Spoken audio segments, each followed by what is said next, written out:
Hello बेटा, सभी को आवाज आ रही है मेरी? Yes sir. चलिए मैं स्क्रीन शेयर करता हूँ, आप लोग देखिए।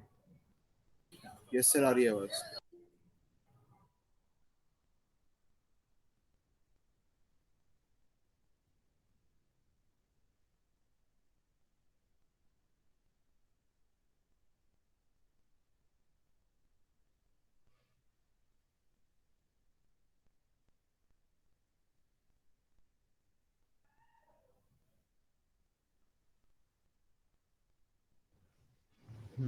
तो हमें फॉर फीचर से स्टार्ट करना था। मैंने पीडीएफ यस आपको भेज सर। रखा है। ठीक है, आप वहाँ से देख लीजिए, अगर शो होता है तो ठीक है, अदरवाइज मैं स्क्रीन यहाँ शेयर कर रहा हूँ, यहाँ देख लीजिए। तो फॉर फीचर से स्टार्ट कर रहे हैं हम। फॉर फीचर का मतलब होता है शेयर को फॉरफीट कर लेना, मतलब जब्त कर लेना। अगर कोई शेयर होल्डर्स ड्यू टाइम में कंपनी के जो कॉल अमाउंट्स हैं वो पे नहीं करता है, तो कंपनी के पास ये राइट है कि वो उन शेयर होल्डर्स के शेयर को फॉरफीट कर लेती है। फॉरफीचर के दो इफेक्ट होंगे। पहला इफेक्ट तो ये है, शेयर होल्डर के शेयर फॉरफिट होते ही वो कंपनी का शेयर होल्डर्स नहीं रहेगा, मतलब उसे शेयर ले लिए जाएंगे। दूसरा, उसने जो शेयर पे अमाउंट पे किया है वो भी अब कंपनी की एसेट्स हो जाएगी, कंपनी उस अमाउंट को भी जब्त कर लेगी, फॉरफिट कर लेगी। क्लियर? ये बात समझ में आ गई? तो यस सर। कंपनी जो है किसी भी शेयर को तभी फॉरफिट कर सकती है जब कंपनी का आर्टिकल ऑफ एसोसिएशन परमिट करता हो। फॉरफीचर का भी अपना एक प्रोसेस होता है। फॉरफीचर से पहले कंपनी शेयर होल्डर्स को एक या दो बार नोटिफिकेशन सेंड करती है कि आप इस डेट पे अमाउंट पे कर दो या नेक्स्ट डेट पे अमाउंट पे कर दो विद इंटरेस्ट। उस नोटिस के बाद भी अगर शेयर होल्डर्स को इंटरेस्ट नहीं शो करता है या फिर इंटरेस्ट नहीं पे करता है, अमाउंट पे नहीं करता है, या कोई कॉन्ट्रैक्ट नहीं करता है कंपनी के साथ, किसी भी तरीके का कोई कॉन्ट्रैक्ट नहीं होता है, तो फिर यहाँ कंपनी के पास वो पावर है कि वो शेयर होल्डर्स के शेयर को फॉरफीट कर ले। लेकिन कंपनी का मैनेजमेंट अपनी इच्छा से या किसी और प्रॉब्लम होने की वजह से शेयर होल्डर के साथ ऐसा नहीं कर सकती है। जब तक शेयर होल्डर्स अमाउंट पे नहीं करता है, कंपनी एक स्पेसिफाइड टाइम तक वेट करती है। उस स्पेसिफाइड टाइम में भी अगर पेमेंट नहीं होती है शेयर होल्डर्स की तरफ से, तो कंपनी अपने आर्टिकल के थ्रू शेयर होल्डर्स के शेयर को फॉरफिट कर सकती है। फॉरफिट होते ही शेयर होल्डर्स कंपनी का शेयर होल्डर नहीं रहेगा और उसने अभी तक शेयर पे जो पैसे दे दिए हैं वो भी कंपनी जब्त कर लेगी, वो भी उसे रिटर्न नहीं मिलेगा। शेयर होल्डर्स से अगर जब शेयर आप फॉरफिट कर लेते हैं तो उतना अमाउंट कंपनी के पास, एक तरीके से कैपिटल जो है कंपनी की, वापस कंपनी के पास आ जाती है। कंपनी उसे दोबारा इशू करने की कोशिश करती है ताकि वो उस कैपिटल को फुलफिल कर सके जो कमी हुई है, तो उसे हम री इशू कहते हैं। तो फॉरफिटेड जो शेयर है कंपनी के पास उसे दोबारा इशू भी किया जा सकता है। तो पहले हम फॉरफीचर देखेंगे, फिर आगे री इशू देखेंगे। फॉरफीचर जो है वो पर वैल्यू पे भी हो सकता है और प्रीमियम पे भी हो सकता है, यानी ऐसे शेयर जो पर वैल्यू पे इशू किए गए हैं उन्हें भी फॉरफिट किया जा सकता है, और ऐसे शेयर जो प्रीमियम पे इशू किए गए उनको भी फॉरफिट किया जा सकता है। सबसे पहले हम देखते हैं फॉरफीचर ऑफ शेयर एट पर वैल्यू। फेस वैल्यू पे शेयर इशू किए गए थे, अब वही शेयर फॉरफिट किए जा रहे हैं। तो यहाँ पे जो भी अकाउंट आप ओपन करेंगे उसमें सबसे पहला होगा शेयर कैपिटल का। शेयर कैपिटल अकाउंट को हम यहाँ पे डेबिट करते हैं, क्योंकि जब हम शेयर इशू करते हैं तो शेयर कैपिटल को क्रेडिट करते हैं, लेकिन वही शेयर जब हमारे पास वापस आ जाते हैं तो हमें शेयर कैपिटल को डेबिट करना पड़ता है। तो शेयर कैपिटल अकाउंट डेबिट। अब शेयर कैपिटल में अमाउंट क्या डालेंगे? नंबर ऑफ शेयर फॉरफिटेड, जितना शेयर फॉरफिट कर रहे हैं वो, multiply by called up value per share. Share पे हमने कितना पैसा मांग लिया है, कितना हमें मिला है हमें ये नहीं देखना है, हमें देखना है कि हम शेयर पे कितने पैसे मांगे हैं। 10 रुपए का शेयर है, आपने उसे एप्लीकेशन मनी अलॉटमेंट मनी दोनों मांग ली है, तो कॉल्ड अप वैल्यू जो होगी वो एप्लीकेशन और अलॉटमेंट दोनों जोड़ के होगी। अगर आपने फाइनल कॉल भी मांग लिया है तो एप्लीकेशन अलॉटमेंट और फाइनल कॉल तीनों होगी। लेकिन उसने केवल एप्लीकेशन का पैसा दिया है तो उसके पैसे देने से हमें फर्क नहीं पड़ेगा, हमें कॉल्ड अप वैल्यू देखनी है, कितनी हमने मांगी है उससे, ये हमें ध्यान रखना है। Number of share forfeited multiply by called up value per share, multiply करके लिख देंगे to share allotment, to share allotment, to share call और टू शेयर फॉरफीचर। अब हमें देखना है कि हमें किन किन कॉल्स पे पैसे नहीं मिले हैं, अलॉटमेंट पे नहीं मिले हैं तो अलॉटमेंट को क्रेडिट करना पड़ेगा, कॉल्स नहीं मिले हैं तो कॉल्स को क्रेडिट करना पड़ेगा। अगर अलॉटमेंट मिल गया है तो अलॉटमेंट की एंट्री नहीं होगी, केवल कॉल्स की होगी। तो जो जो अमाउंट नहीं मिला उन सबकी एंट्री पास करनी पड़ेगी। अलॉटमेंट नहीं मिला अलॉटमेंट भी करेंगे, कॉल्स नहीं मिला है कॉल्स भी करेंगे। अगर एप्लीकेशन नहीं मिला है तो कोई एंट्री ही नहीं करनी है, आगे कोई जर्नल एंट्री होगी ही नहीं, क्योंकि उसने अगर एप्लीकेशन में पैसा नहीं दिया तो वो कंपनी का शेयर होल्डर भी नहीं है। तो उस कंडीशन में हमें शुरू से ही कोई जर्नल एंट्री नहीं करनी है। तो स्टार्ट होगी चीजें अलॉटमेंट से ही। उसने अलॉटमेंट पैसे नहीं दिए, अलॉटमेंट की एंट्री करो। कॉल्स नहीं दिए, कॉल्स की एंट्री करो। अगर अलॉटमेंट दे दिया है, अलॉटमेंट की एंट्री छोड़ दो। फर्स्ट कॉल दे दिया, फर्स्ट कॉल की एंट्री छोड़ दो, केवल फाइनल कॉल लिखो। कोई एक ऐसा होगा जो इसने पैसे नहीं दिए होंगे, चाहे अलॉटमेंट पे चाहे कॉल पे, कहीं ना कहीं पैसे नहीं दिए होंगे, तभी फॉर फीचर होगा। उसके बाद जो जो पैसे मिल गए वो सब फॉर फीचर में उठा के डाल दो। रजनी इस क्लास में है? हाँ बेटा। Yes sir. ओके। तो जो जो अमाउंट आपको मिल गया, जैसे एप्लीकेशन का पैसा मिल गया तो वो फॉरफिट हो गया, वो फॉरफिट हो गया, इसीलिए उसे लिखेंगे हम to share forfeiture. Allotment का पैसा मिल गया तो एप्लीकेशन अलॉटमेंट दोनों फॉरफिट हो गए, तो दोनों का पैसा जोड़ के हम फॉर फीचर में दिखा देंगे।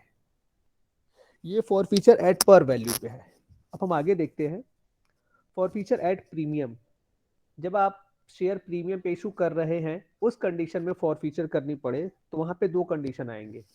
एक कंडीशन आएगी प्रीमियम के बाद आप जर्नल एंट्री कर रहे हो फॉर फीचर की, और एक होगा प्रीमियम के पहले कर रहे हो। तो वही चीज हो गई, एक तो प्रीमियम रिसीव हुआ होगा, एक तो नहीं हुआ होगा। प्रीमियम के बाद कर रहे हैं तो प्रीमियम मिल चुका होगा, प्रीमियम के पहले कर रहे हैं तो प्रीमियम नहीं मिला होगा। तो पहली कंडीशन व्हेन प्रीमियम रिसीव, अगर आपको प्रीमियम मिल चुका है तब आपको जर्नल एंट्री कोई नई करने की जरूरत नहीं है, जो आपने पर वैल्यू पे की है वही वाली जर्नल एंट्री होंगी। इसमें हम प्रीमियम को इग्नोर कर देंगे, प्रीमियम का कोई एंट्री होगा ही नहीं यहाँ पे जब आपको प्रीमियम मिल चुका हो। दूसरी कंडीशन आएगी व्हेन प्रीमियम नॉट रिसीव्ड, जब आप फॉर फीचर की एंट्री प्रीमियम मिलने से पहले कर रहे हो तो इस समय तो आपको प्रीमियम मिला नहीं होगा। जब आप प्रीमियम नहीं मिला होगा तब उसे हमें रिकॉर्ड करने की जरूरत पड़ेगी, तब हम जनरल एंट्री करेंगे जैसे पर वैल्यू पे करते हैं ऐसे ही, लेकिन उसमें प्रीमियम की एंट्री को ऐड कर देंगे, चीज वही होगी। तो हम लिखेंगे share capital account debit number of share forfeited multiply by called up value per share excluding premium. Called up value ही लिखेंगे लेकिन उसमें प्रीमियम का अमाउंट नहीं जोड़ेंगे, क्योंकि प्रीमियम के लिए हम अलग से एंट्री कर रहे हैं नीचे सिक्योरिटी प्रीमियम अकाउंट डेबिट। तो सिक्योरिटी प्रीमियम जो नहीं मिला है उसकी एंट्री यहाँ कर देंगे। To share allotment, to calls और to forfeiture. Share allotment में शेयर अलॉटमेंट का पैसा नहीं मिला है तो शेयर अलॉटमेंट प्लस प्रीमियम दोनों जोड़ के दिखाएंगे, कॉल्स नहीं मिला कॉल्स दिखा देंगे। बाकी जो चीजें रिसीव हो गई, जैसे शेयर एप्लीकेशन मनी रिसीव हो गया है तो वो फॉरफिट हो जाएगा, इसलिए उसे हम शेयर फॉर फीचर में शो कर देंगे।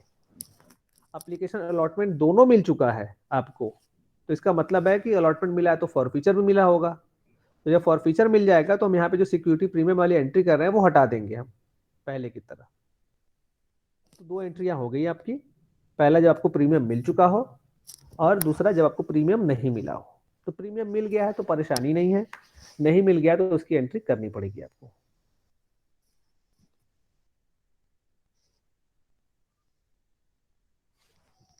अब चलिए आगे देखते हैं।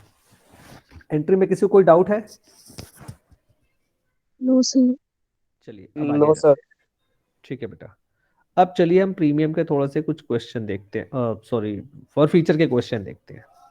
पहला क्वेश्चन है share forfeiture of share, उसका एग्जांपल है एक X limited issue 100 share of ₹10 each to Gopal at a premium of ₹4 per share. X limited ने 100 शेयर इशू किए हैं, एक शेयर ₹10 का है, ठीक है, और इस पर ₹4 प्रीमियम है।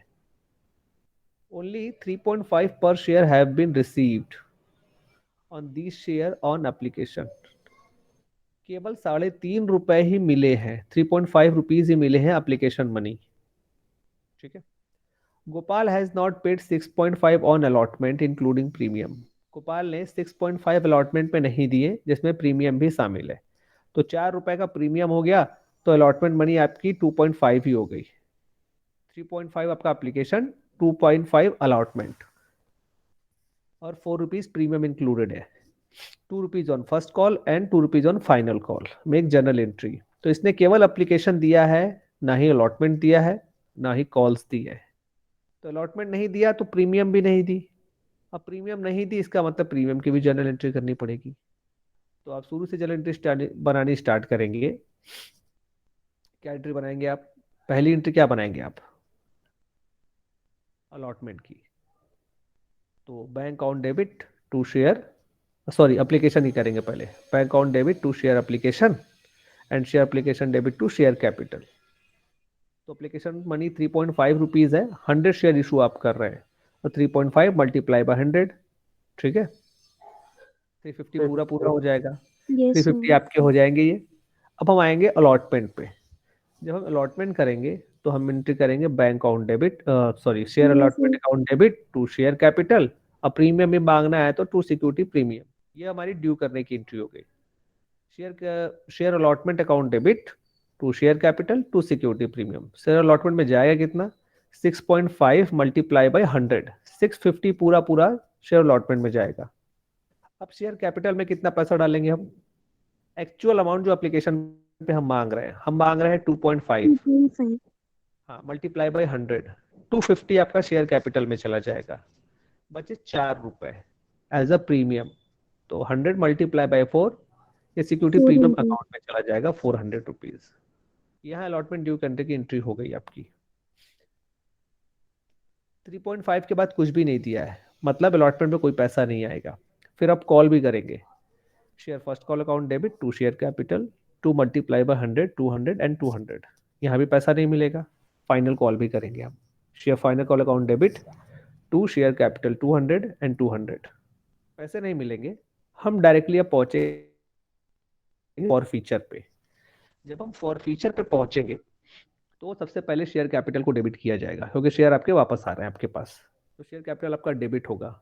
हमें देखना होता है कि कॉल्ड अप वैल्यू कितनी है। कॉल्ड अप का मतलब कितना पैसा आपने मांगा है। आपने उससे एप्लीकेशन भी मांगा, आपने उससे अलॉटमेंट भी मांगा, आपने उससे कॉल्स भी मांग लिए पूरी पूरी, मतलब शेयर पे पूरे 10 रुपए आपने मांग लिए, ठीक है। आपने शेयर पे 10 रुपए मांग लिए। एक सेकेंड बेटा।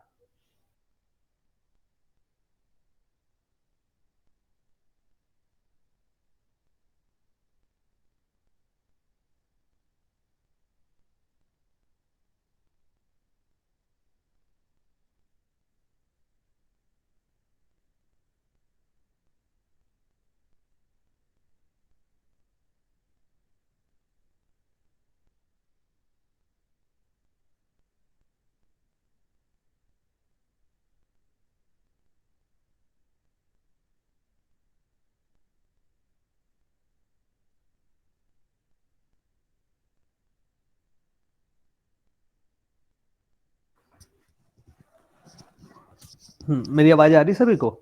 Yes, sir. Yes sir. चलिए, तो मैं बता रहा था कि कोई भी पैसे आपको मिले नहीं है। तो आप जब आप यहाँ सारी एंट्रीज हो गई हमारी, हम आ गए डायरेक्टली फॉर फीचर पे। तो शेयर कैपिटल में आपने पूरे पैसे उनसे कॉल किए हैं, तो नंबर ऑफ शेयर 100 है और कॉल्ड अप वैल्यू आपकी पूरी 10 रुपीज है। यहाँ प्रीमियम हमें मिला नहीं है। हम प्रीमियम रिसीव हमने प्रीमियम किया नहीं है, इसलिए हमें प्रीमियम की भी एंट्री करनी पड़ेगी। तो शेयर कैपिटल में जब हम अमाउंट डेबिट करेंगे तो प्रीमियम अमाउंट को छोड़ के करेंगे, यानी फेस वैल्यू ही जाएगी केवल। 10 मल्टीप्लाई बाय 100, 1000 रुपीज आपके शेयर कैपिटल में डेबिट हो गए। उसके बाद सिक्योरिटी प्रीमियम को डेबिट करेंगे, क्योंकि प्रीमियम अमाउंट हमें नहीं मिला है, उसे रिकॉर्ड करना पड़ेगा। तो security premium account debit multiply करेंगे आप 100 share multiply by 4 rupees, 400 premium में चले गए। अब अलॉटमेंट नहीं मिला है, उसे क्रेडिट किया जाएगा। उसके साथ ही साथ हमें कॉल्स नहीं मिले, दोनों कॉल्स क्रेडिट करेंगे। तो टू अलॉटमेंट लिखेंगे हम। अलॉटमेंट में जाएंगे 100 share multiply by application money plus sorry allotment money plus premium, यानी 6.5। तो 100 मल्टीप्लाई बाई 6.5, 650 आपके चले जाएंगे अलॉटमेंट में। To first call, first call को भी रिकॉर्ड। हाँ बेटा। तो आपने स्लाइड शेयर किया, आंसर शो नहीं हो रहा शायद। अच्छा, शो नहीं हो रहा है, अब दिख रहा है? Yes Yes, sir. sir. हाँ, तो शेयर कैपिटल में 1000 चले गए, सिक्योरिटी प्रीमियम में 400 चले गए। अलॉटमेंट में जाएंगे 650। कैसे जाएंगे? 6.5 है हमारा अलॉटमेंट मनी विथ प्रीमियम, तो हमें ना तो अलॉटमेंट मिला है और ना ही प्रीमियम मिला है, तो पूरे पूरे लेंगे हम। To share allotment 650। First call भी नहीं मिला है हमें, तो फर्स्ट कॉल की एंट्री करेंगे। 2 रुपए आपके फर्स्ट कॉल पे हैं, 100 शेयर है, तो 2 × 100, फर्स्ट कॉल 100 का चला गया। फाइनल कॉल भी आपकी 2 रुपए की है, तो 100 share multiply by final call, final call भी 200 की हो जाएगी आपकी। अब बात आती है फॉर फीचर की। फॉर फीचर में हम वो अमाउंट डालते हैं जो हमें रिसीव हो गया हो और हमने फॉरफीट कर लिया हो। हमें रिसीव हुआ है केवल एप्लीकेशन मनी यानी 3.5, इसके अलावा हमें कुछ भी नहीं मिला है, तो ये पूरा का पूरा हम फॉरफीट कर लेंगे। ठीक है, विशाल Yes, गुप्ता भी sir. क्लास में है? Yes sir. अच्छा, तो हम ये भी फॉरफीट कर लेंगे पूरा का पूरा 350 100 शेयर पे। तो ये हमारी फॉर फीचर की एंट्री हो गई। इसमें किसी को कोई डाउट है फॉर फीचर में? No, sir. सर ठीक है बेटा, चलो अब हम आगे चलते हैं। आगे दिया हुआ, if the above examples it assume that Gopal had paid the amount of application and allotment as well and only calls are not received from him, the entry for the forfeiture of share will be as under। ये जो example आप देख रहे हैं, अगर इसमें गोपाल ने आपका एप्लीकेशन के साथ साथ अलॉटमेंट मनी भी दे दिया होता, मतलब 3.5 रुपए एप्लीकेशन दे दिए होते और अलॉटमेंट के 6.5 ये भी दे दिए होते और कॉल्स नहीं दिया होता, तब जब आप एंट्री करते तो यहाँ पे एंट्री चेंज हो जाती। क्योंकि अगर उसने अलॉटमेंट मनी दे दी, इसका मतलब उसने प्रीमियम भी दे दिया। जब उसने प्रीमियम दे दिया तो हमें आंख मूंद के प्रीमियम को इग्नोर कर देना है, भूल जाना है कि प्रीमियम है भी कुछ। अब उसके हम शेयर को फॉरफिट करेंगे, तो शेयर पे हमने उससे पूरे 10 रुपए मान लिए हैं, तो यहाँ पे हमें भूलना पड़ेगा कि प्रीमियम भी कुछ है, प्रीमियम को छोड़ दो। शेयर कैपिटल 10 रुपीज से डेबिट हो जाएगा। अब हमें क्या क्या नहीं मिला, फर्स्ट कॉल नहीं मिला, फाइनल कॉल नहीं मिला। फर्स्ट कॉल भी 2 रुपए का है, फाइनल कॉल भी 2 रुपए का है, तो first call debit 200, first call 200 to final call 200। अब शेयर फॉर फीचर की बात करेंगे। जब हम शेयर फॉर फीचर की बात करेंगे तो यहाँ भी हमें देखना पड़ेगा हमें क्या क्या चीजें मिल गई। हमें एप्लीकेशन मनी मिल गया, हमें अलॉटमेंट मिल गया। यहाँ पे भी हमें प्रीमियम को इग्नोर करना है, ध्यान रखेंगे प्रीमियम को रिकॉर्ड ही नहीं करेंगे, वो मिल गया तो उसे छोड़ देंगे आप। तो एप्लीकेशन पे 3.5 मिला, अलॉटमेंट में आपको 2.5 मिला, एक्सक्लूडिंग प्रीमियम। 3.5 प्लस 2.5 ये हो जाते हैं 6, 6. और 100 शेयर थे, 600 हो गए यहाँ पे आपके। तो यहाँ मैंने दोनों कंडीशन आपको बता दी है, आप ये देख लेंगे। तो इस तरीके से क्वेश्चन आपका कंप्लीट हो जाता है। अब हम आगे चलते हैं री इशू ऑफ फॉरफिटेड शेयर पे। फॉरफीचर आपको ये समझ में आ गया होगा कैसे फॉरफीचर की एंट्री की जाएगी। दो ही चीज इसमें इंपॉर्टेंट होती है, पहला कॉल्ड अप वैल्यू देखना और दूसरा ये देखना कि प्रीमियम रिसीव हुआ है या नहीं हुआ है। बाकी चीजें सिचुएशन पर डिपेंड करेगी, ये दोनों चीजें बेसिक है। अब आइए री इशू पे, री इशू ऑफ फॉरफिटेड शेयर। आपने जो शेयर फॉरफिट किया है उस शेयर को दोबारा बेचा जाएगा, उसे बोलेंगे री इशू ऑफ फॉरफिटेड शेयर। जब शेयर को आप री इशू करेंगे तो री इशू भी आपका पर वैल्यू पे हो सकता है, प्रीमियम पे हो सकता है और डिस्काउंट पे हो सकता है। फ्रेश शेयर जब हम इशू करते हैं तो कभी भी डिस्काउंट पे इशू नहीं कर सकते, लेकिन फॉरफिटेड शेयर जब आप री इशू करेंगे तो उसे आप डिस्काउंट पे भी इशू कर सकते हैं। तो जब आप शेयर पर वैल्यू पे इशू करेंगे या प्रीमियम पे इशू करेंगे तो वही जनरल एंट्री होगी जब हम फ्रेश शेयर इशू करने की करते हैं, यानी bank account debit to share capital account. यहाँ पे अलॉटमेंट और एप्लीकेशन वाला कंडीशन नहीं होगा, यहाँ पे एक बार में ही शेयर को सेल किया जाता है, तो bank account debit to share capital हो जाता है, डायरेक्टली हम कर लेते हैं, हमें शेयर एप्लीकेशन अलॉटमेंट की एंट्री नहीं करनी पड़ती है। तो एक ही बार एंट्री करेंगे हम। अगर आप शेयर को री इशू करते हैं पर वैल्यू पे तो आप एंट्री करेंगे bank account debit to share capital. 10 रुपए का शेयर 10 रुपए में बेचा, bank account debit 10 rupees to share capital 10 rupees. अब आएगी बात, if the forfeited share are reissued at premium. अगर आप फॉरफिटेड शेयर को प्रीमियम पे री इशू कर रहे हैं तो प्रीमियम अमाउंट जो है वो तो एक्सेस मिलेगा आपको। तो नॉर्मली एंट्री करेंगे हम bank account debit to share capital, face value के इक्विवेलेंट अमाउंट शेयर कैपिटल में और excess amount security premium account में। अब आप शेयर को री इशू कर रहे हैं डिस्काउंट पे। डिस्काउंट पे इशू करने का मतलब क्या होता है यहाँ पे? अब देखिए आपने शेयर भी वापस ले लिए और शेयर पे जितना पैसा आपको मिला था पहला वो भी फॉरफिट हो चुका है, मतलब कंपनी के पास दोनों चीजें आ गई, शेयर भी और जो उसमें अमाउंट पे हुआ था वो भी आ गया। कंपनी को किसी भी शेयर को फुल्ली पे बनाना होता है, मतलब फुल्ली पेड अमाउंट होना चाहिए उसके ऊपर। तो 10 रुपए का शेयर है और उस शेयर पे 3 रुपए मिले थे, हमने उसे फॉरफिट कर लिया। तो 3 रुपए तो शेयर के पास पहले ही आ चुके हैं। अब कंपनी को कम से कम 7 रुपीज और चाहिए, इससे ऊपर जितना मिल जाए इससे कम नहीं मिलना चाहिए। कंपनी के पास ऑप्शन है कि वो 7 रुपीज से ज्यादा जितने पे भी कॉल कर सकती है। 7 की जगह 8 कॉल कर सकती है, 9 कॉल कर सकती है, 10 कॉल कर सकती है, 11 12 जितना भी कर ले। तो 10 से यानी फेस वैल्यू से कम पे कॉल करेगी तो वहां पे डिस्काउंट देना पड़ता है कंपनी को, और फेस वैल्यू से ज्यादा पे कॉल करती है तो वो प्रीमियम हो जाता है।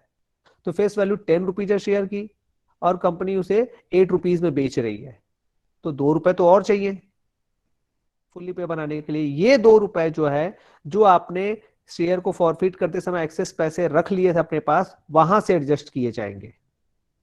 तो बैंक में तो 8 रुपीज ही आएगा, जबकि शेयर कैपिटल में हमें पूरा 10 रुपीज दिखाना है। 2 रुपए जो हमारे पास कम पड़ रहे हैं, हमने जो एक्सेस पैसे ले रखे हैं उसमें से यहाँ पे डाल देंगे, उसे लिखेंगे हम share forfeiture account debit. मतलब वो जो कमी हो रही है वो शेयर फॉर फ्यूचर अकाउंट से एडजस्ट की जा रही है। यह है आपका forfeited share are issued at discount. अब हमें यहाँ पे कुछ चीजें चेक भी करनी है। जब हम शेयर को री इशू करते हैं तो हम देखते हैं कि री इशू करने पे हमें शेयर में प्रॉफिट हुआ है या लॉस हुआ है। मतलब हमने पहले भी पैसे रखे थे भाई, 3 रुपए पहले ही हम ले चुके थे, बाद में उसे दोबारा भी इशू किया तो भी पैसे लिए। तो हमने क्या कम पैसे लिए हैं या ज्यादा पैसे लिए हैं? अगर हमने ज्यादा पैसे लिए हैं तो जो एक्सेस मनी है वो हमारे लिए प्रॉफिट हो जाती है, अगर हमने कम लिए तो कम पॉसिबल ही नहीं है। तो अब आप देखिए, आपने 3 रुपए पहले शेयर पे ले रखे थे, अब उसको 8 रुपीज में आपने सेल कर दिया। शेयर की फेस वैल्यू तो 10 रुपीज है, आपने उसे 8 में सेल किया और 3 रुपीज पहले के, टोटल 11 हो गए। 1 रुपीज आप प्रॉफिट में है। ठीक है, तो हम इस प्रॉफिट को कैसे देखेंगे? हम इस प्रॉफिट को ऐसे देखेंगे कि जब हमने शेयर को फॉरफिट किया था तो कितने फॉरफीचर में कितने पैसे आए थे, और जब हम शेयर को रीइशू कर रहे हैं तो हम फॉरफीचर जो डेबिट कर रहे हैं यहाँ पे डिस्काउंट दे रहे हैं, कितना दे रहे हैं। तो फॉरफिट किया हुआ पैसा अगर हमारे पास ज्यादा बचता है तो हमारा कैपिटल गेन हो जाता है, और इसी कैपिटल गेन को कंपनी जो है कैपिटल रिजर्व में ट्रांसफर कर देती है। तो आपको कैपिटल रिजर्व में इसे ट्रांसफर करना पड़ेगा जो गेन आपको हुआ है रीसेल करते समय। एंट्री होगी share forfeiture account debit to capital reserve. लेकिन यहाँ पे कंडीशन ये है कि जब आप इंटायर शेयर को री इशू करोगे, जितना आपने फॉरफिट किया पूरे के पूरे को री इशू करोगे, तभी आप प्रॉफिट निकालोगे और उसे कैपिटल रिजर्व में ट्रांसफर करोगे।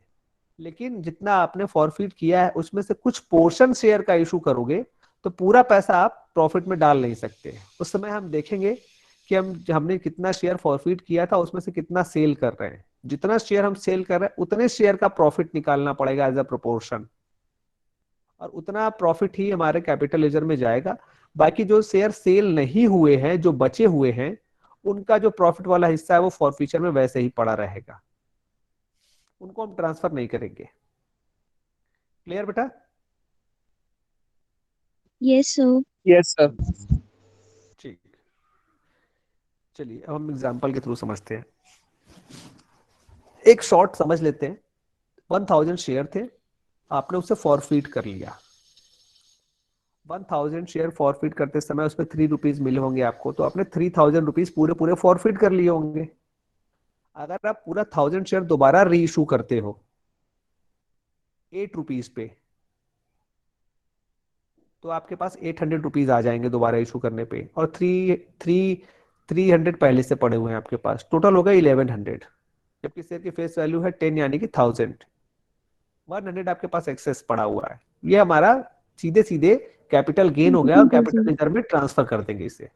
पूरा पूरा शेयर बेचा हमने, इसलिए प्रॉफिट एंड लॉस निकालने में प्रॉब्लम नहीं होती है। प्रॉब्लम तब होती है जब आप शेयर का कुछ पोर्शन सेल करते हैं। 1000 शेयर फॉरफिट किया आपने, उस 1000 शेयर पे पर शेयर 3 रुपीज आपने फॉरफिट किए, यानी 3000 रुपए आपने फॉरफिट कर लिए। अब उस 1000 शेयर में से आप 700 शेयर जो है वो री इशू करते हैं। जब आप 700 शेयर री इशू करेंगे तो आप शेयर को दो कैटेगरी में बांट लेंगे, एक तो री इशू होने वाले और एक ना होने वाले। 700 री इशू हो रहे हैं, 300 नहीं हो रहे हैं। अब इस पे जो फॉरफीचर अमाउंट आया था वो 3000 आया था, तो 2100 जो इसमें से पैसा निकाल के जो रीशू हो रहा है उनका हिस्सा हो गया, और जो रीशू नहीं हो रहे हैं 900 उनका हिस्सा हो गया। तो जब प्रॉफिट निकालने की बात आएगी तो जो शेयर इशू हो रहे हैं उनका जो फॉरफीचर अमाउंट होगा उससे हम एडजस्टमेंट करके निकालेंगे।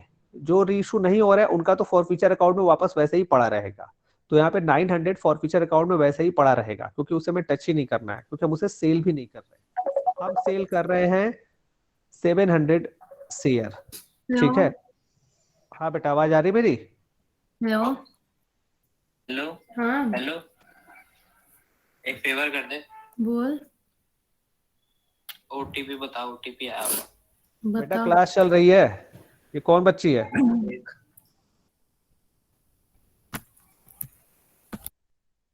ये कौन है?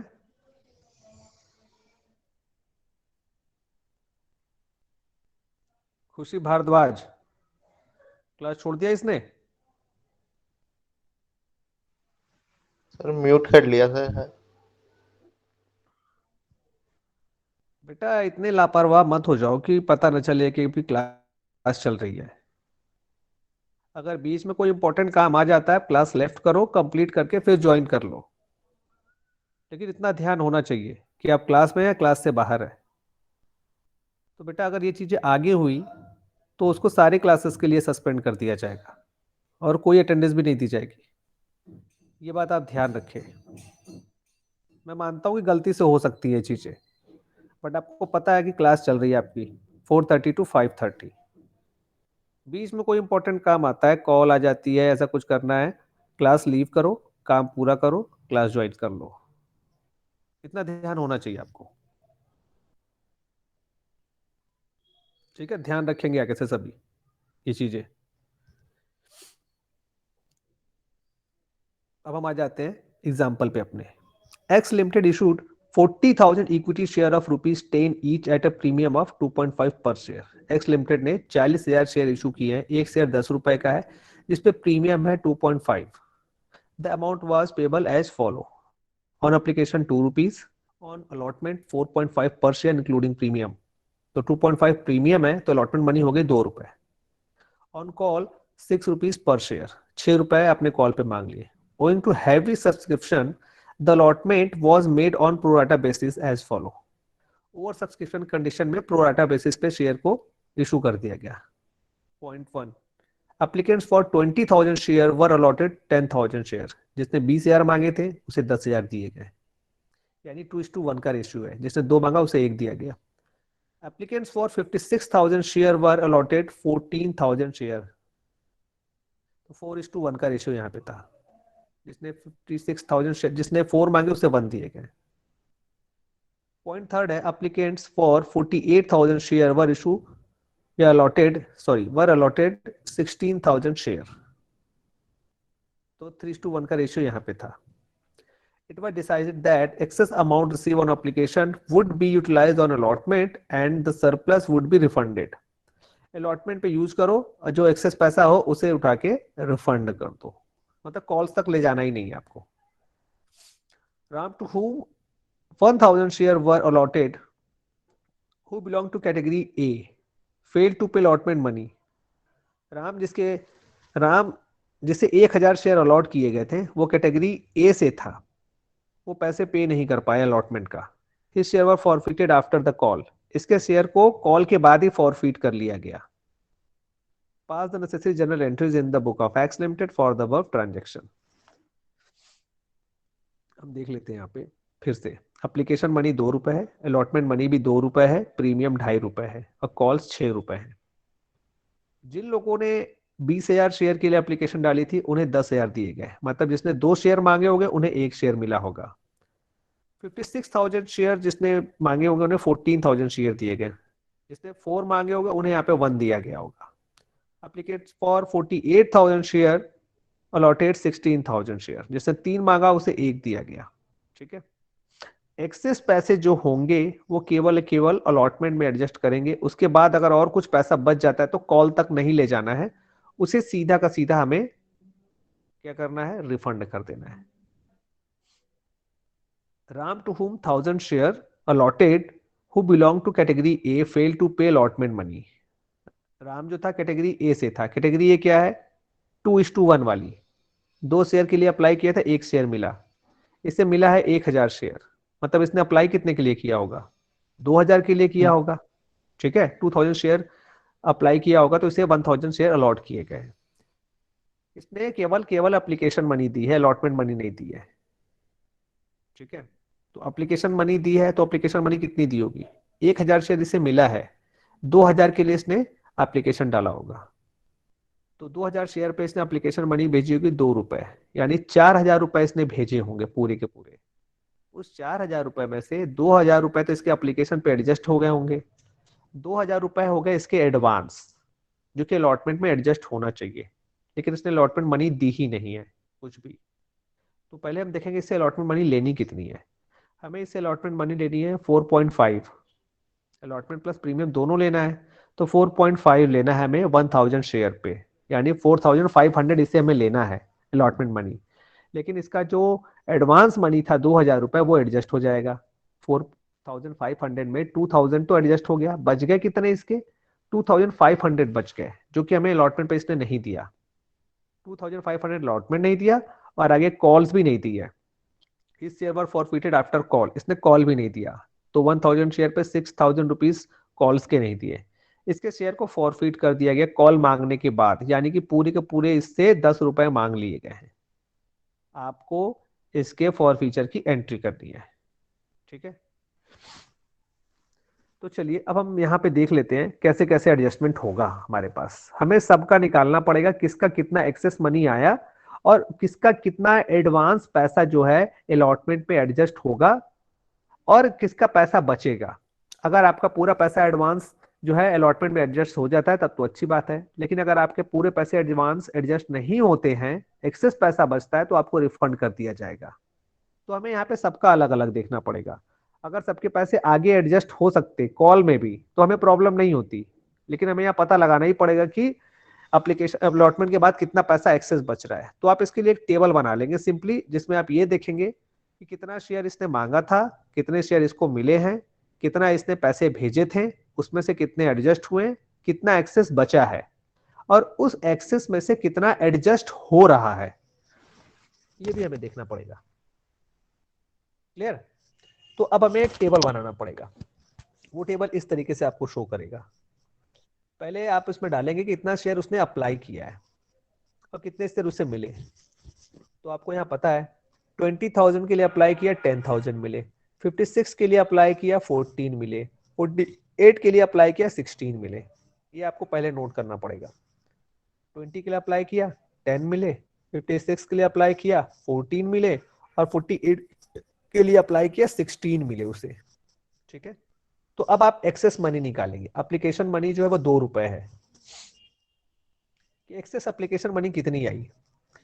10,000 शेयर पे 20,000 शेयर जो थे उनको 10,000 शेयर दिए गए हैं, तो 10,000 शेयर पे इनका एप्लीकेशन मनी एक्सेस आया होगा। 2 रुपए के हिसाब से आप लगा लीजिए, 10,000 मल्टीप्लाई बाई 2, 20,000 रुपीज एक्सेस आ गया इनका, पहले वाली कैटेगरी का। दूसरे वाले का देखिए 56 मांगा था 14 मिले, तो इन्होंने कितना इनका एक्सेस हो गया? 42,000 शेयर पे इन्होंने एक्सेस पैसा भेजा होगा। तो 42,000 शेयर मल्टीप्लाई बाई 2, ये होता है 48,000 रुपीज इन्होंने एक्सेस भेज दिया। थर्ड वाले हैं 48 मांगा था 16 मिले, तो इन्होंने 32,000 शेयर पे एक्सेस पैसे भेजे होंगे। 32,000 मल्टीप्लाई बाई 2, इन्होंने 64 एक्सेस भेज दिए। अब पहले वाले के 20 एक्सेस है, दूसरे वाले के 84 एक्सेस है, तीसरे वाले के 64 एक्सेस है। अब इसी एक्सेस को बोल रहा है कि जो एक्सेस पैसा है इसको आप अलॉटमेंट में एडजस्ट कर लीजिए। तो सबसे पहले हमें यह पता लगाना पड़ेगा कि अलॉटमेंट मनी इनसे लेनी कितनी है, फिर हमें पता लगे कितना एडजस्ट होगा। तो पहले वाले जो शेयर हैं जिनको 10,000 शेयर मिले हैं उनसे हम अलॉटमेंट मनी मांगेंगे 4.5। तो 10,000 शेयर पे 4.5 मांगेंगे तो वो 45,000 हो गया अलॉटमेंट मनी। 14,000 शेयर पे हम 4.5 मांगेंगे तो वो हो जाता है 63,000 रुपीज, और 16,000 पे हम 4.5 मांगेंगे तो ये हो जाता है 72,000 रुपीज। हमें इनसे लेने हैं 45,000 फर्स्ट कैटेगरी से, 63,000 सेकेंड कैटेगरी से और 72,000 लेने हैं थर्ड कैटेगरी से। इतना पैसा अलॉटमेंट पे इनसे हमें लेना है। अब देखना होगा हमें कि इन्होंने एक्सेस कितना भेजा है। जिनसे हमें 45,000 रुपीज लेना है उन्होंने 20,000 रुपए एक्सेस भेज रखे हैं, तो इनका तो पूरा का पूरा 20,000 रुपए हमारा एडजस्ट हो जाएगा अलॉटमेंट में। उल्टा इनसे हमें अलॉटमेंट के नाम पे 25,000 रुपए और लेने पड़ेंगे। लेना 45 है, 20,000 इनका एडजस्टमेंट में है, यानी मतलब एक्सेस अमाउंट है, इनका एडवांस है, तो 20 एडवांस इनका कवर हो गया। 25 इनसे और हम मांगेंगे। दूसरा आता है सेकंड कैटेगरी वाला। इसका हमारे पास एडवांस पड़ा 84,000, जबकि इसका अलॉटमेंट पे हमें केवल 63,000 रुपीज ही चाहिए। तो इसका 63,000 रुपीज तो एडजस्ट हो जाएगा, लेकिन इसके जो बचेंगे 21,000 रुपीज एक्सेस, 84 माइनस 63, 21,000 बचेंगे। वो 21,000 हमें रिटर्न करना पड़ेगा।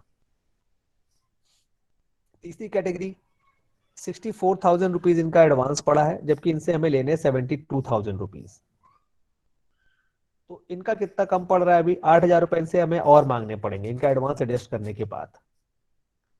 तो अलॉटमेंट पे हमें जो पैसे लेने हैं 33,000 रुपीज हमें लेने पड़ेंगे, जबकि इनका एडवांस जो है जो एडजस्ट हो रहा है अलॉटमेंट में, अगर उसका हम टोटल कर दे तो बन जाता है 1,47,000 रुपीज। तो अप्लीकेशन मनी जब ये भेजेंगे एडवांस हमें अपने शेयर पे, तो उसमें से शेयर कैपिटल में तो फेस वैल्यू के बराबर चला जाएगा एप्लीकेशन मनी।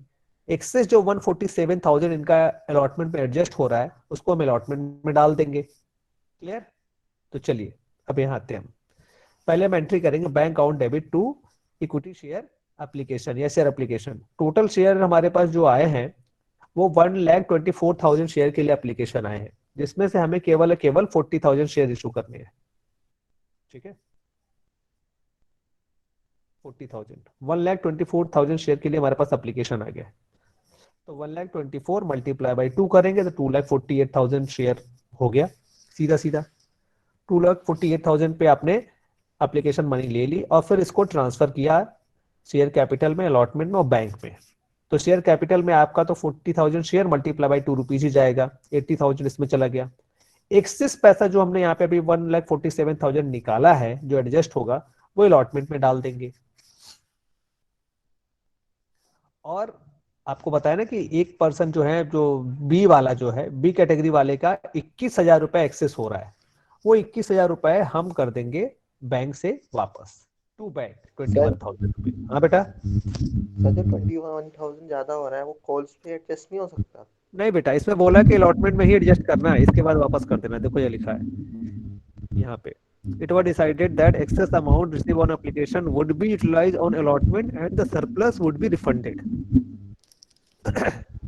वो हम इनको वापस कर देंगे। अगर कुछ नहीं लिखा होता तो एडजस्ट कर देते, अदरवाइज हमें यहाँ पे 21,000 रुपए वापस करने हैं। हमने वापस कर दिए। अब हमारा सारा सिंपल हो गया। अब हम एंट्री स्टार्ट करेंगे। Share allotment account debit to equity share capital to security premium. Allotment में डालेंगे हम 1,80,000 रुपए, यानी 4.5 हमें लेने हैं 40,000 शेयर पे। मल्टीप्लाई करेंगे आएगा 1,80,000 रुपीज। इसमें से शेयर कैपिटल अमाउंट 2 रुपए ही है, तो 40,000 मल्टीप्लाई बाई 2 करेंगे तो शेयर कैपिटल में चला गया। अब 4.5 मल्टीप्लाई बाई 40 करेंगे, 40,000 शेयर, तो ये आपका 1 लाख रुपीज प्रीमियम में चला जाएगा। प्रीमियम कितना मांगा है यहाँ पे, सॉरी 2.5 आपका प्रीमियम है, 2 रुपीज शेयर कैपिटल है, तो 40,000 मल्टीप्लाई बाई 2.5 वो चला गया प्रीमियम में, और 2 रुपए आपके शेयर कैपिटल में आ गए। अब रिसीव करने की एंट्री होगी, तो 1,47,000 तो अलॉटमेंट के पहले ही आ गए। 33,000 आपको और लेने हैं, लेकिन प्रॉब्लम यह है कि इस 33,000 में एक जो शेयर होल्डर है जिसके पास 1,000 शेयर हैं अभी, उसने पैसा नहीं दिया अलॉटमेंट का, तो हमें टोटल 33,000 रुपीज चाहिए। अब हमें देखना है इसका कितना पैसा नहीं मिला। ये फर्स्ट कैटेगरी में आता है, मतलब इसने 2,000 के लिए अप्लाई किया था, 1,000 इसको मिले, तो इसने भी 2,000 शेयर पे पैसे भेजे होंगे एप्लीकेशन मनी, 2 रुपए भेजे होंगे, तो इसने 4,000 रुपए भेजे होंगे एप्लीकेशन में, इसके 2,000 रुपए एडजस्ट हो गए होंगे और 2,000 रुपए इसके बच गए होंगे एडवांस में। इससे अलॉटमेंट के 4.5 लेने हैं, यानी 4,500 रुपए अलॉटमेंट के इसके लेने हैं, तो 2,000 रुपए इसके एडवांस मिल गए, बचे कितने 2500 इसने अलॉटमेंट में नहीं दिए हैं, तो यही 2500 आप 33,000 में से माइनस कर देंगे, तो बचेगा आपका 30,500 रुपीज।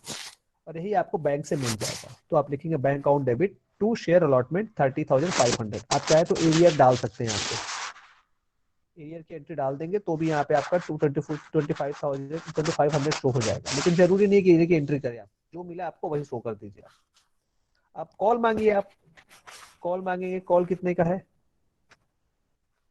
6 रुपए का कॉल है, तो 40,000 मल्टीप्लाई बाय 6, तो 6 से मल्टीप्लाई करेंगे तो 2,40,000 रुपीज आपका फाइनल कॉल पे आ गया। अब फाइनल कॉल करने के बाद आपको जितना अमाउंट मिलेगा वही रिसीव करेंगे। 1,000 शेयर पे तो मिलेगा नहीं, उसने फाइनल कॉल भी नहीं दिया। तो 1,000 मल्टीप्लाई बाय 6,000 रुपीज माइनस कर देंगे, 2,40,000 से बचेगा 2,34,000। अब इसके शेयर को आपको फॉरफीट करना है। इससे आपने पूरे पैसे मांग लिए हैं, 1,000 शेयर पे आपने पूरे 10 रुपए मांग लिए हैं। तो शेयर कैपिटल आपका डेबिट होगा 10,000 से। 1,000 शेयर मल्टीप्लाई बाई 10 रुपीज। इसने प्रीमियम नहीं दिया है, अलॉटमेंट के पैसे नहीं दिए तो प्रीमियम भी नहीं दिया। तो इसने प्रीमियम नहीं दिया है, कितना? 2.5 मल्टीप्लाई बाई 1000, 2,500। अब हमें देखना है कि इसने क्या क्या दिया है और क्या क्या नहीं दिया है। तो सबसे पहले फॉर फ्यूचर अकाउंट जो डेबिट क्रेडिट किया गया है, इसमें हमें देखना है इससे क्या क्या मिल गया। इससे एप्लीकेशन मनी मिली है 2 रुपए, 1,000 शेयर पे 2,000 रुपए हो गए, और इसने एडवांस में 2,000 रुपए और भेजे थे, 4,000 रुपए पूरे हो गए। तो शेयर फॉर फ्यूचर में इसका 4,000 जाएगा। अलॉटमेंट मनी इसने हमें इससे लेनी थी 4,500, जिसमें से 2,000 एडवांस मिल चुके थे, 2,500 नहीं मिले थे, वही 2,500 अलॉटमेंट में चले जाएंगे। और फर्स्ट कॉल में इसने 6,000 रुपीज नहीं दिए, वो 6,000 फर्स्ट कॉल में चले जाएंगे। तो यहाँ पे ये हो जाता है कंप्लीट आपका। अगर आपको जो मैंने चीजें नहीं समझाई, उसका जो एडजस्टमेंट है वो नीचे दिया हुआ है। मैंने आपको अपने तरीके से समझाया, उसका एडजस्टमेंट आपको यहाँ नीचे भी दिया हुआ है, तो आप नीचे से एडजस्टमेंट भी देख सकते हैं। बाकी क्वेश्चन कल स्टार्ट करते हैं। 2-3 क्वेश्चन मैंने और रखे हैं ताकि आपको क्लियर हो जाए। बैलेंस शीट में भी पोस्टिंग कैसे करनी है वो भी देखेंगे हम। तो ये 2 क्वेश्चन, जो 3 क्वेश्चन है वो हम कल देखेंगे। क्लियर? Okay sir. हाँ, राइट इट। Okay sir. चलो बेटा, वेरी गुड। चलिए, अब मैं जिनके जिनके अटेंडेंस बोलूंगा वो सभी लोग एग्जिट होते चले जाएंगे।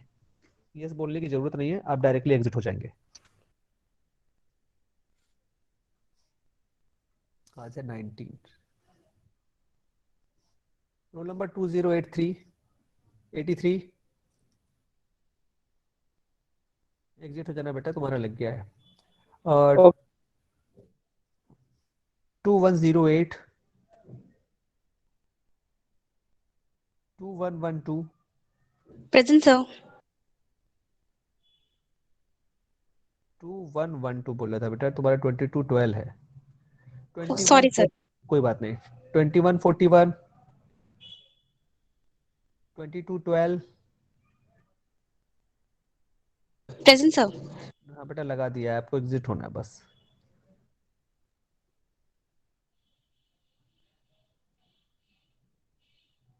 2313 2318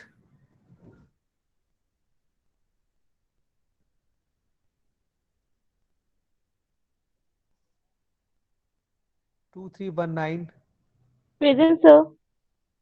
2326